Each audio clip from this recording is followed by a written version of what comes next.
itself. Yeah. So here's one tongue tie with twice it reattached.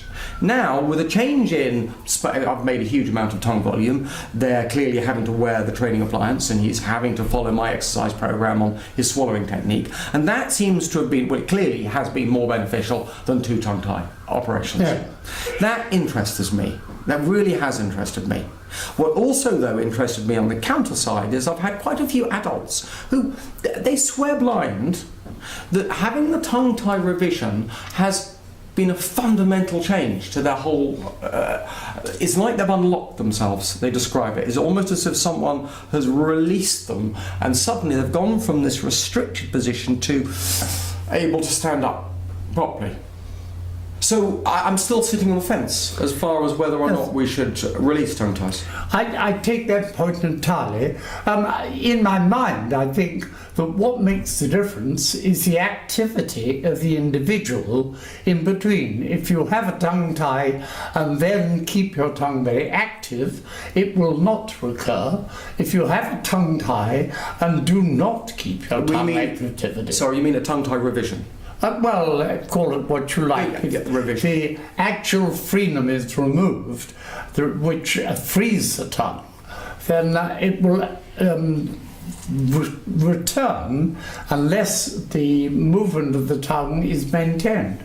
I know clinicians who are spending most of their time removing tongue ties, almost a full-time practice. Yeah, no, I've met some. I met some very trustworthy, yes, honourable, honest, and I think yes, very competent clinicians. Yes. I'm sure there are some who aren't. Well, for the few tongue ties that I have sent to yeah, be revised here in the UK, I've been very upset with all of them across the board. I mean, well, some better than others, but I had one in to see me recently and I didn't turn around to the mother and say anything, but I looked in this child's mouth and I thought, utter waste of time.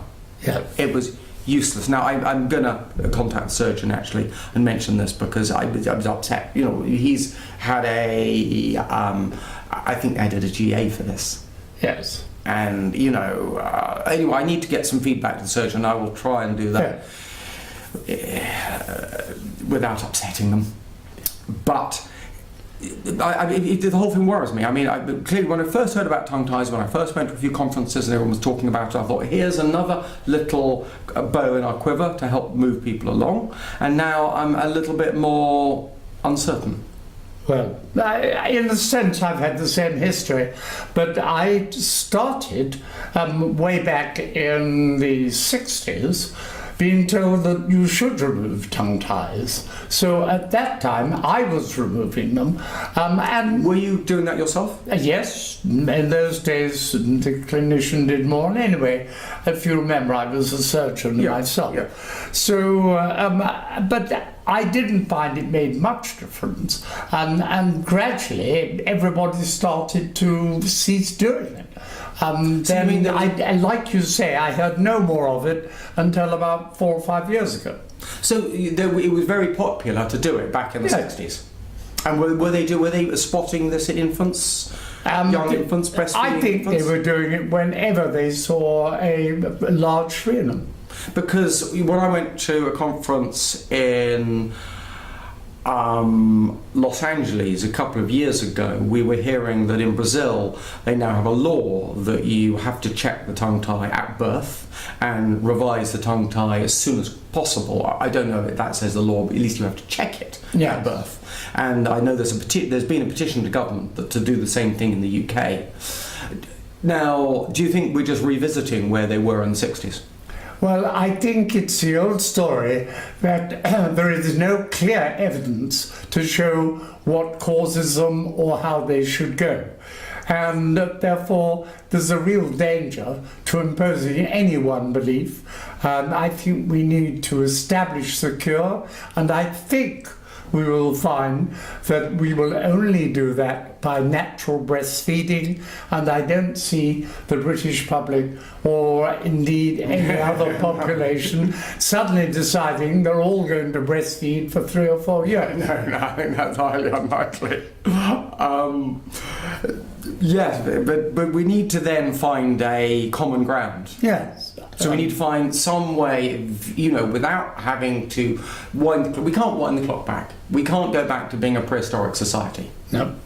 And yet for the health and development of our children, we needed to be sensibly making advancements, helping people. Right. Well, I think, in fact, even if you're bottle feeding, the tongue is required to suck and press quite hard, and provided you don't make that easier for the child by enlarging the teat, which some people do, I think a baby has to suck quite hard. That requires them pushing their tongue firmly up onto the palate, and that will undoubtedly stretch the freedom. And I think that, plus a few exercises, should replace the, one might say, fairly liberal use of minor surgery to free it. Yes, I mean that would be a good blanket recommendation. For our second child, Bazarina, we didn't use folate supplements. We did spinach twice a week. Zarina has no tongue tie at all, and it seems to be, well, she doesn't have a tongue tie, whereas Jessica did have a minor tongue tie. Okay, so coming back to you, clearly one of the comments people are making is the fact that we've got there's a relationship between the tongue tie and the upper lip tie. So these two things go together. Now, do you think that would fit with your philosophy of breastfeeding? Do you think there's much movement in the upper lip during breastfeeding?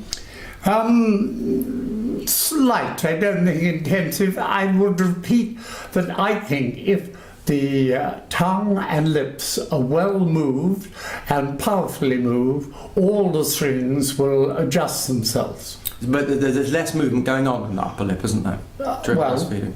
There's still contrast and relief. Okay. Now what I've done is I've taken my staff now have been taking fairly good images of all of the tongue ties, well, whether they've got tongue tie or not got a tongue tie, of all the patients coming in for consultations for me now. So those ones that come in for consultations and those ones that got treatment, we've now got good records of. So I will have the potential to review that at some point in the future. And if I can get some people back that didn't have treatment, I could even have a control group. Well, yes, I think we need good objective research. There's a lot of opinion and really no consensus. No. And when I was at that conference in LA and I asked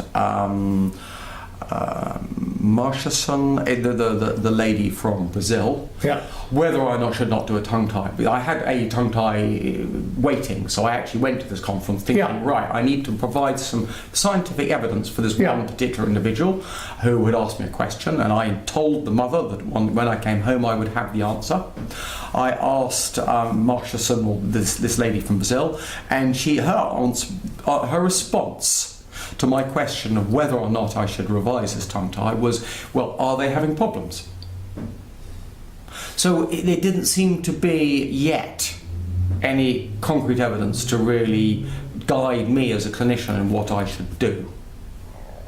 Yes. And I think that's what we need to work towards. Well, that may be true, but there's no doubt that strings can restrict movement. Yes. And I'm not against removing them. It's just that if you are going to remove them, you must ensure that the tissues concerned are active afterwards, or they'll just close up again. And in my mind, I now am not going to revise a tongue tie until I have a large increase in tongue space. Because if I don't have a significant increase in tongue space, particularly moving that tongue space up and forwards of where the tongue's attached. Because if that tongue space, I haven't developed the maxilla, preferably moved it forwards and upwards, then they're not going to be stretching that tongue on a frequent enough basis. And I know people ask children post-op or adults, whoever, post-op, to do exercises. I think, how much exercises do people do? If you've simply made a large enough amount of tongue space, naturally to swallow, to get food, they're going to have to do the exercises, and that's when I think it's going to be most effective. I haven't had enough cases yet to turn around and say, yes, my results would be this or my results would be that. It's too much anecdote at the moment. Hopefully you'll have the evidence. Hopefully, and also I would really like to find a surgeon who I can really trust in the UK, because yet I haven't really found someone who fits all of the bills. And I know I like some of, I have seen some good results out of Malcolm, but I need to find someone also a little bit cheaper. I think okay.